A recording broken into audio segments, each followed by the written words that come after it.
안녕하세요. 시니어 라이프 비즈니스를 연구하는 최학입니다. 이번 시간에는 퇴직 후 한 10년쯤 지나면 알게 되는 것들이라는 얘기를 해보도록 하겠습니다. 제가 이제 거의 한 9년, 10년쯤 됐는데요. 이 퇴직 후 한 일자 퇴직 후 한 세 단계로 나눠집니다. 처음 한 4년은 퇴직 허니문입니다. 그리고 그 다음에는 제가 어떤 것을 준비 안 됐는지를 하면서 또한 그 새로운 시도를 했던 시기가 있고요. 그 다음에 다시 이제 인턴의 마음으로 초심으로 들어와서 최근에 일을 하는 이렇게 세 단계로 나눠볼 수 있습니다. 구체적으로 퇴직 후 허니문은 1차 퇴직 후에는 그래도 전에 있던 그 경력들이 빛을 발하게 되죠. 속빈 명함들이 많습니다. 그래서 뭔가를 보여줘야 되니까 명함이 빽빽합니다. 심지어 저 같은 경우는 법인도 제가 4개를 만들어 보고요. 사업자도 만들어 보고 또 협회도 한 4개 참석을 하고 그러면서 이제 그 전에 퇴직 전에 있었던 것으로 어떠한 기업의 고문이나 자문이나 이사나 뭐 대표나 이런 것들이 쭉 주어지면서 수입이나 이런 면에 있어서도 부족하지 않았던 그런 기억이 납니다. 그리고 하고 싶은 일을 몽땅 해보는 시기였는데요.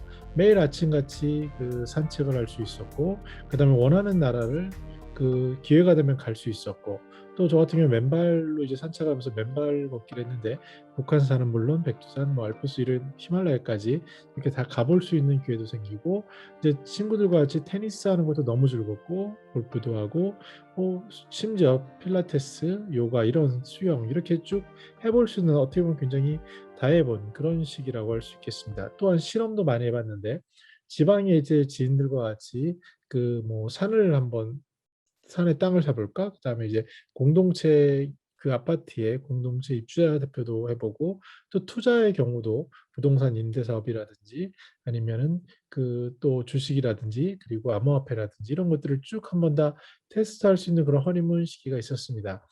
그러다가 이제 많은 분들이 공통적인데요.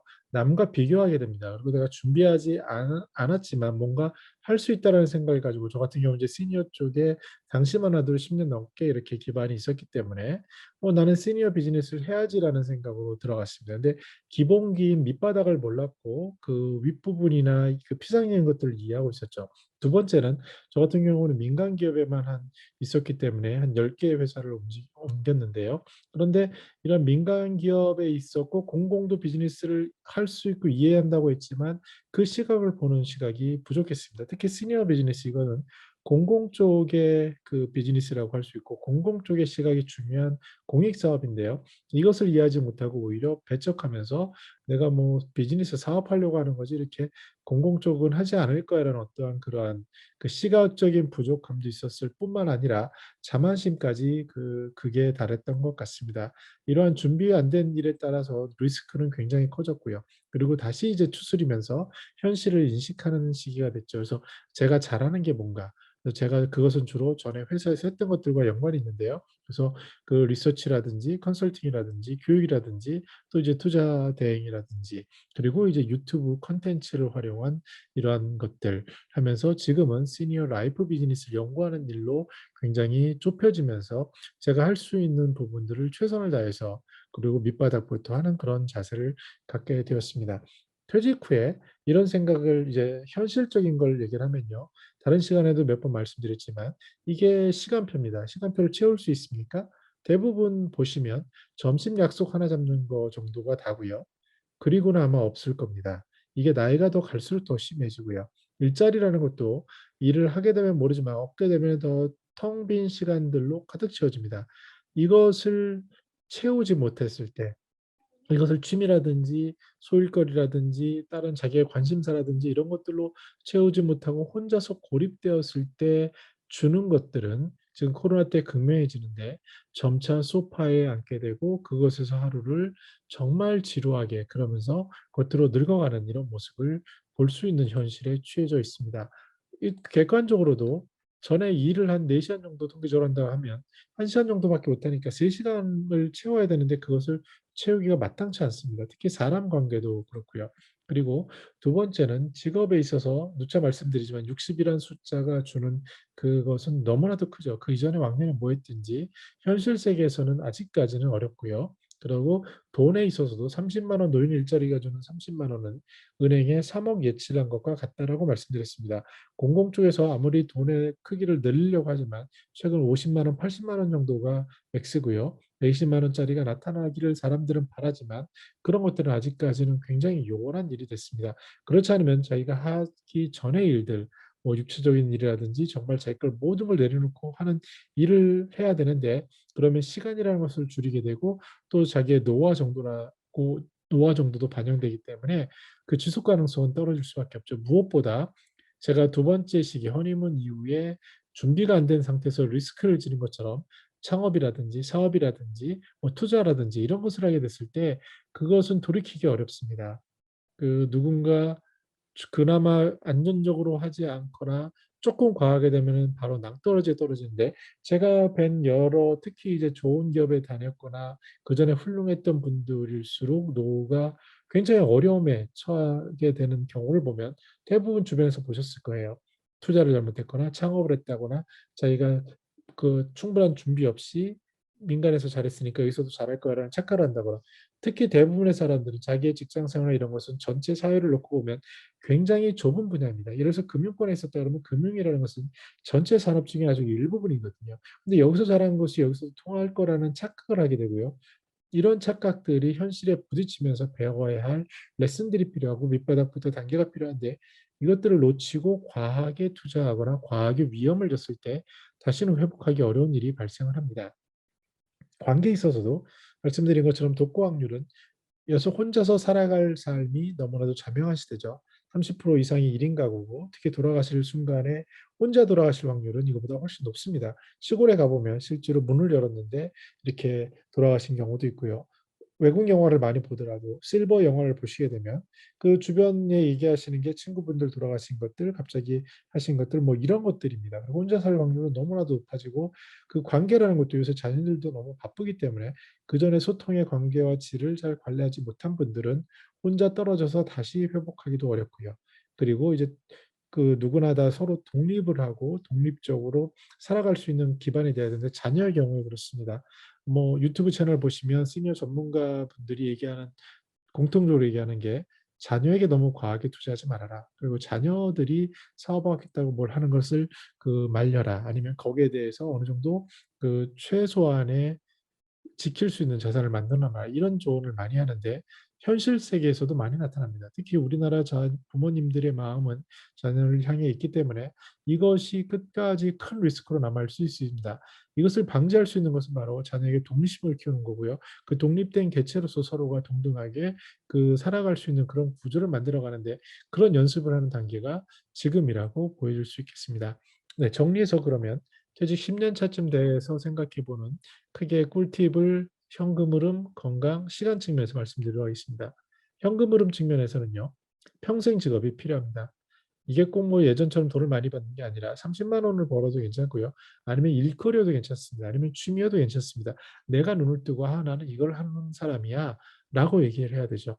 제가 퇴직 초기에 허니문 기기에 명함이 뭐 굉장히 많았고 명함 한 장에도 보면 제가 쓸 수 있는 타이틀을 다 빽빽이 쳤습니다. 그렇게 이제 어떻게 보면 허위의식이고 뭔가 공모했기 때문인데, 제가 아는 지인은 이렇게 소개하는 겁니다. 어느 자리에서 소개를 하는데 저는 옷을 만드는 사람입니다. 딱 한마디로 끊기는 사람이 정말 훌륭한 삶을 살아온 그 베테랑이라는 걸 저는 요즘은 알 수 있거든요. 그래서 저도 이제는 시니어 라이프 비즈니스를 연구합니다라고 얘기할 수 있어서 너무 행복한데 이것을 더 줄일 수 있으면 좋겠고요. 어찌됐건 본인에게 맞는 평생 직업, 일거리, 일자리, 취미, 뭐가 됐든 봉사 이런 것들을 만들어야 되고 그 속에서 만약에 30만 원 정도만 흐를 수 있다면 이것도 어마어마한 축복이고 이런 것들을 쌓아가는 것이 힘이라고 보여집니다. 두 번째는요. 정말 시니어들은 대놓고 말을 못하지만 돈 문제가 가장 크죠. 이것처럼 심각한 문제가 어디 있습니까? 그래서 심지어 시니어들하고 이제 다른 모임에서 이 얘기를 했더니 조언을 뭐 7학년, 8학년 선생님들이 그 말씀을 하신 거예요. 젊은 분들 정신 똑바로 차셔야 합니다. 특히 퇴직하신 분들은. 왜냐하면 제가 강조하는 것은 돈의 속도입니다. 이 돈의 속도라는 것을 중요하게 보셔야 되는데요. 지금 정기 예금 1%인데 자산의 속도 이것 때문에 부동산이라든지 가상화폐라든지 이런 것들로 비교되지 않습니까? 이 속도가 굉장히 빨라가는데 빨리 진화되는데 여기를 못 맞췄을 때 우리는 굉장히 벼락거지가 될 확률이 높아집니다. 빌 게이츠가 한 20년 전에 생각의 속도라는 그런 책을 냈죠. 지금 그 생각에도 속도가 중요하고 또 애자일이라고 기업에 있어서도 속도가 중요한데 돈에 있어서도 속도가 중요해졌습니다.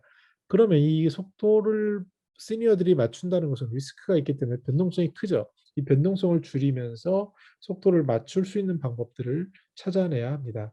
그것들이 바로 금융에 대한 공부고 그것은 바로 기본적으로 나이가 뭐 시니어가 되면은 자산 포트폴리오라고 할 수 있겠습니다. 그래서 여러 가지 자산을 안정적으로 구축하려는 이런 노력들을 해야 되고 요즘은 다행히 그 유튜브라든지 이런 정보를 찬찬히 보시면 굉장히 진정성을 가지고 조언하시는 훌륭하신 분들이 있습니다. 그런 분들의 것을 귀를 쫑긋하고 본인의 처지에 맞춰서 이런 것들을 준비하는 것이 어쩌면 중요해 보입니다. 실제로 퇴직 후에 보니까요.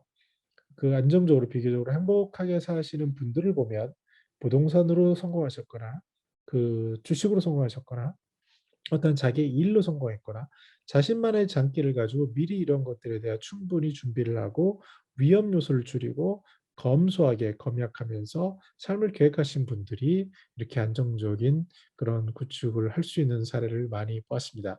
쉽게 우리들이 연금 받는 분들을 부러워하잖아요. 그런 것들이 이 부분에 일정 부분 됐지만 연금인 경우도 외국의 경우에는 돈의 속도 때문에 연금자들이 파산하는 경우도 나타날 수 있습니다. 그래서 항상 어느 정도 굉장히 중요한 부분이 돈이기 때문에 이 부분에 대해서 현실적으로 고민하고 돈의 속도라는 것, 그리고 변동성을 어떻게 맞추면서 포트폴리오를 구축할 것인가에 대해서 항상 공부하고 준비하는 자세가 필요해 보입니다.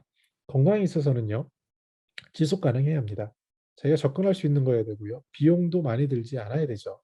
뭐 비용 골프 요새 좋지만 전에 뭐 15만 원 하는 게 30만 원 한다고 하는데 이게 지속 가능할까요? 그렇지 않아 보입니다. 그래서 이 노화 나이 드는 것 또 즐거움 이런 것들을 다 종합해서 지속 가능한 것을 찾는 게 중요하고 더 중요한 게 하나가 있습니다.